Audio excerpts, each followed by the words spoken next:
Welcome back. Today, we are diving straight into a listener's commentary script that analyzes Andrew Tate's recent apology tour, his legal fights, and a really strange defense of Candace Owens. Yeah, this one is a lot to unpack. There is a ton going on. There is, and you can really feel the energy from the writer. The anger is palpable. But that's kind of the core challenge here, right? The difference between a rant and a review. Right. It feels like the writer is trying to win by shouting, but when you're dealing with guys like Tate, that just makes you part of the noise. Exact. You get in the mud with them, you just get dirt. So let's start with that first big hurdle, which is the tone and the vocabulary. Okay. I'm reading through this, and the first thing that just hits you is the insults. The name calling. Yeah, constantly. Words like dingbat, fakeo, idiot, dumb. Andrew Tate is a dingbat, Sneako's an idiot, Brett Cooper's a massive dingbat. It's all over the place. And I get it, I do. But calling Andrew Tate a dingbat just lowers the whole ceiling of your argument. How so? It tells the audience, I don't like this guy, but it doesn't really explain why they should dismiss him. It's just mimicking the behavior it's trying to critique. Can I just push back on that for a second? Go for it. Is there maybe a chance that's a strategic choice? You know, using playground language like cringe or dingbat to meet the audience where they are? That's a fair question. I mean, if you're talking to people who consume this kind of content, does legally compromised sound too academic? I think that actually underestimates the audience. They're coming to this script for clarity, for an explanation. If you just use the same words from the YouTube comments, you're not an authority. You're just another comment. Okay, so what's the alternative? Well, think about the impact. Instead of the dingbat, Andrew Tate, what if the script said, the legally compromised Andrew Tate? Ooh, okay. That lands very differently. Right? Or the contradictory Andrew Tate. Immediately, my brain switches gear. I'm not just feeling the writer's anger. I'm looking for the evidence. It primes you for an analysis, not a vent session. Exactly. A forensic takedown. And look at this other example. The part about Myron Gaines, the podcaster? The script calls him a dingbat for, dressing up and mocking Jewish people. That's a really serious accusation. Yeah. Anti-Semitism. And calling it dingbat just feels wildly disproportionate. It almost lets him off the hook. Like he just forgot his keys or something, not that he's engaging in hate speech. Precisely. If you want to actually hurt his credibility, you have to describe the behavior. Call it performative bigotry. Or desperate shock tactics. Yes. And for Brett Cooper, instead of massive dingbat, explain her role. She's become a compliant apologist for the group. That's so much more damning. It is. And when you change the language, you also change the lens on the events themselves. How do you mean? Well, there's the part about the apology tour. The script calls it fake gaslighting nonsense, which, okay, it probably is. Right. But what if we looked at it as a strategy? The text mentions later that Tate's indicted in the UK, maybe the US soon. That's a huge deal. That's the real story. So the apology tour isn't just nonsense, it's risk mitigation. He's trying to stay out of prison.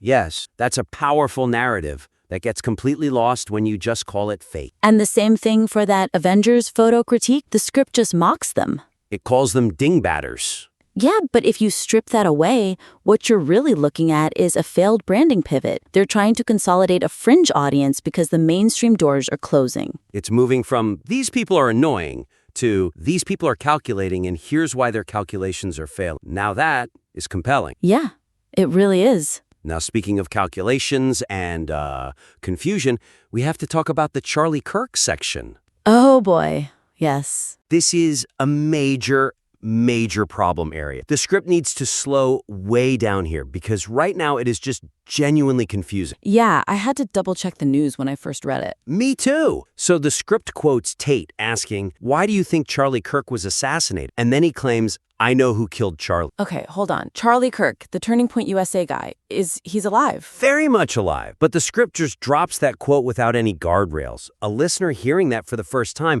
might literally think a public figure was just murdered. And it just rolls right past it. It assumes the listener knows Tate is speaking in some kind of code or metaphor. And we just can't make that assumption. The script needs to build a bridge for the listener. So what does that look like? A disclaimer? Less a disclaimer and more of a setup. You have two choices. Either Tate is being metaphorical about character assassination or he's being delusional. Okay. So you set it up. You say something like, Tate using extreme hyperbole to describe Kirk's public struggles. That tells the listener, okay, he's alive, Tate's just being dramatic. Or you go the other way. Or you go the other way and say, in a bizarre attempt to sound influential, Tate is currently claiming knowledge of a murder that never actually happened. I think that second one is stronger. It really highlights the absurdity of it. But I wonder if it's just absurdity. What do you mean? Well, the text notes, he pauses to scan the room for what's going to keep me alive. That's very theatrical. He's selling a spy thriller to his audience. Oh, absolutely. He's casting himself as the hero in his own movie. Right. So maybe instead of just mocking the pause, the script should analyze the performance. Is this performative paranoia the hook for his vulnerable male audience? That's a really interesting angle. He's telling them, I have secrets. Stick with me. Which connects to the whole Candace Owens thing, right? He says she's uncovering who killed Charlie. But if Charlie's not dead, what is she uncovering? Exactly. The whole logic chain collapses if you don't debunk the murder claim first. You have to establish the facts before you can dismantle the fantasy. Which is a perfect lead-in to the argumentation itself. The script tries to rebut Tate's theory about Candace Owens. The hysterical black woman theory? Right.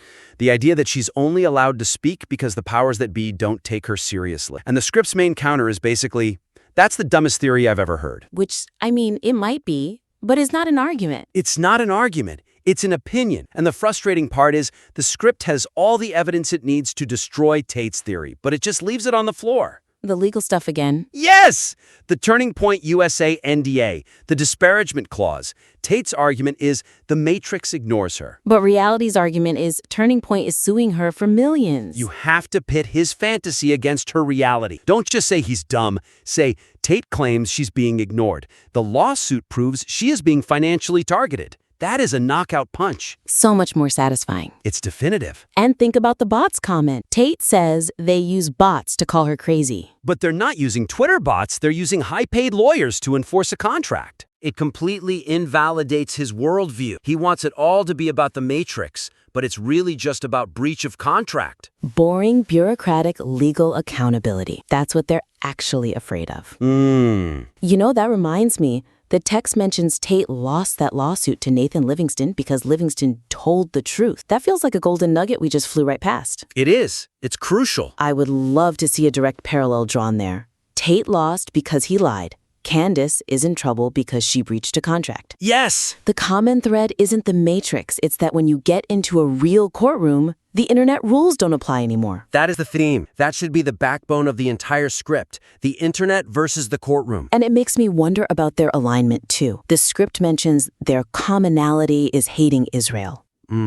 Is that the real glue here? Tate's spinning this complex theory about gender, but maybe it's all just the smokescreen. Maybe they're just political allies protecting each other. That is a very distinct possibility. Is he just using this trope to distract from the fact that they're just political bedfellows? It's a much deeper level of analysis. For sure. But to make any of these arguments land, we have to fix the flow. The pacing of this script is, frankly, giving you whiplash. It is a bit of a stream of consciousness ride, yeah. It really is. We bounce from a club in Miami to a human trafficking indictment, then suddenly a Kanye song, then Myron Gaines is dancing. It creates a flattening effect, doesn't it? When you put human trafficking next to some guy dancing, it starts to trivialize the crime. Exactly. You can't weigh the severity of anything. So my biggest structural suggestion is to use buckets.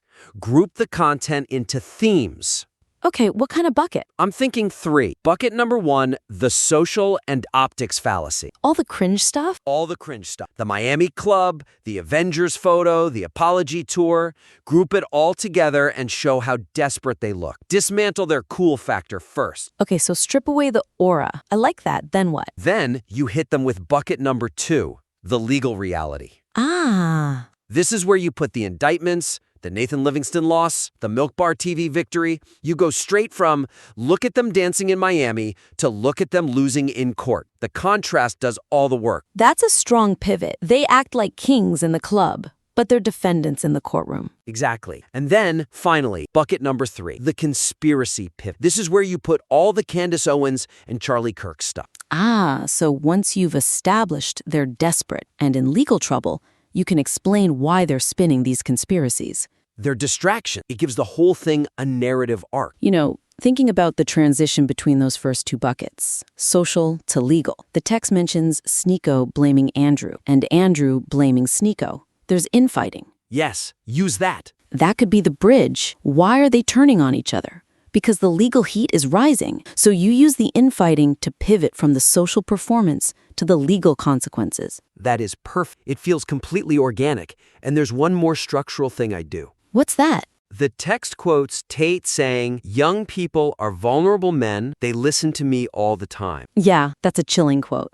It is. And it's buried. I would pull that quote way up to the front. Remind the audience why we're even talking about it. It's not just internet drama. You're setting the stakes? You're setting the stake. And then debunking the fake murder mystery feels much more urgent. You're not just correcting a fact, you're breaking a spell. It really changes the energy from look at this clown to look at this predator.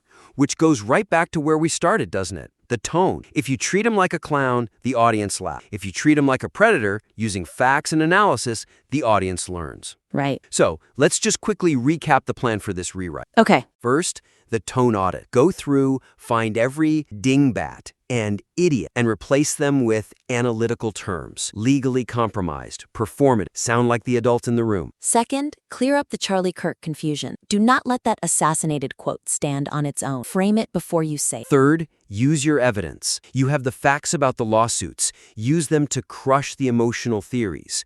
Don't call them dumb. Prove they're impossible. And finally, the buckets. Stop the ping-ponging. Group the optics, then the legal reality, then the conspiracies. Create a clear path. If the writer can do that, this script transforms. It goes from a reactive rant to a definitive guide that could actually change someone's mind. Which is what we want. Exactly. I really hope the listener takes another crack at this and sends it back in. I want to read that version. Me too. That's it for this critique. Get to rewriting, and we'll see you next time.